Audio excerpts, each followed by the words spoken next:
Alright, isang magandang hapon na naman sa inyo for today. So, gagawa tayo na naman ng bagong menu natin. So, ang menu natin ngayon ay chicken feet. Yan, so, pakita ko sa inyo ang ating mga ingredients. Alright, so, ayun yung mga gagamitin natin. Yan, mga pampalasa. Yan, bumili tayo ng Sprite. Yan, ito yung para manok. Yan, meron tayong butter, dairy cream. And then, ayan, black beans. Tsaka itong nor cubes. So, tara, let's go. Biyasan muna natin ito.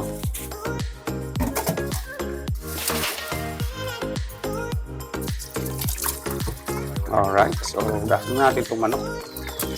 Ayan. Although, malinis na siya. So, guys, pag may nakita yung ganito, tanggalin nyo. Yan. Yun. Tanggalin nyo yun.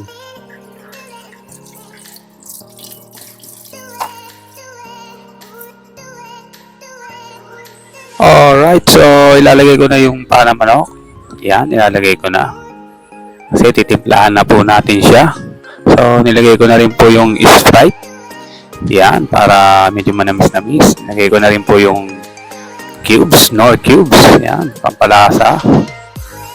At iba pang mga seasoning. Ayan po, yung black beans na tinatawag. Nilagay ko na rin. So, then susunod ko na rin yung butter. Yan. Nilagyan ko na rin. Depende sa inyo kung gaano karami lalagay nyo. Tapos, nilagyan ko na rin siya ng mga powder natin. Mga garlic. Yan. Onion powder natin. Tsaka white pepper, ayan. Nilagyan ko na rin ng ng pampalasa pa. Ayan. Oyster, nilagyan ko rin. And then, kumuha na rin ako ng konting asukal. Nilagyan ko, binudburan ko na rin para medyo manamis-namis. At kumuha na rin tayo ng star anise. Ayan. Ayan, nilagyan ko rin ng lemon.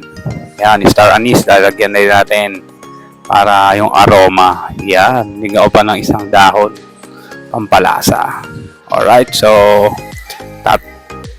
nilagyan ko pa ng tubig para konting baka matuyuan.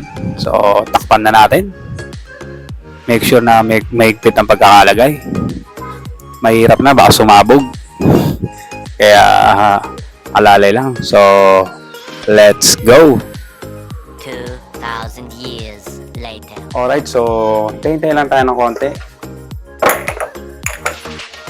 Yan. Yummy. Sarap ulam. Dami na makakain ko nito. Okay, so mamaya na lang ulit. Alright. Pinatay ko na siya, no? So, pasisingawin na lang natin. Okay. Kuha tayo ng ng kutsara. Yan.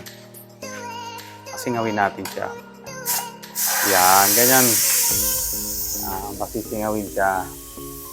Lagyan mo siya ng kutsara sa ibabaw para sumingaw.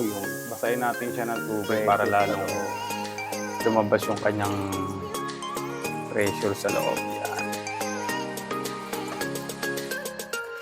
Yan. Yun, no? Kita nyo ba? Alright. Malambot. Pero tikman mo natin kung malambot. Ay. Ayos! So, ayun yung sabaw.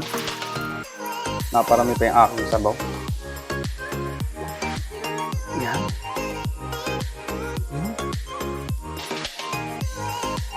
Alright. So, sarap ng sabaw. Panalo.